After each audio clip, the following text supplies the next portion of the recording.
Hi friends, உங்கள் fancy sari ப்ளவுசஸுக்கு என்ன work பண்ணணும் அப்படின்னு தெரியலன்னா இதை ட்ரை பண்ணி பாருங்கள். ஸோ இந்த மாதிரி லேசஸ் பார்த்திங்கன்னா அவைலபிளாக இருக்கும் ஷாப்பில். இதை வாங்கி ஸ்டிச் பண்ணுங்கள் ஆர் பேஸ்ட் பண்ணுங்கள். ரொம்பவுமே நல்லாயிருக்கும் பார்க்குறதுக்கு. அண்ட் நார்மல் நீடில் நீங்கள் இந்த மாதிரி சின்னதாக டிசைன் கூட கொடுக்கலாம். ரொம்பவுமே பார்க்குறது அழகாக இருக்கும். அண்ட் இந்த வீடியோவோட full step by step video உங்களுக்கு தேவைப்படுச்சு அப்படின்னா கீழே கொடுத்துருக்கேன், கிளிக் பண்ணி பார்த்துக்கோங்க. அண்ட் நம்மளோட சேனலில் பார்த்திங்கன்னா நார்மல் நீடில் ஆரி ஒர்க் சேலஞ்ச் பண்ணிகிட்ருக்கோம், 100 days சேலஞ்ச்.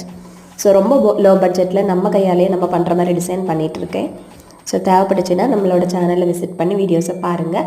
பிடிச்சிருந்துச்சு அப்படின்னா மறக்காமல் நம்மளோட சேனலை சப்ஸ்கிரைப் பண்ணிடுங்க. இந்த டிசைனை ட்ரை பண்ணுங்கள். ஃபேன்சி சாரீ ப்ளவுசஸுக்கு ரொம்பவுமே நல்லாயிருக்கும். ட்ரை பண்ணிவிட்டு எப்படி இருக்குது அப்படின்ட்டு கமெண்ட்டில் சொல்லுங்கள். இந்த வீடியோ பிடிச்சிருந்துச்சு அப்படின்னா மறக்காமல் நம்மளோட சேனலை சப்ஸ்கிரைப் பண்ணுங்கள், லைக் பண்ணுங்கள், கமெண்ட் பண்ணுங்கள், ஷேர் பண்ணுங்கள். பாய்.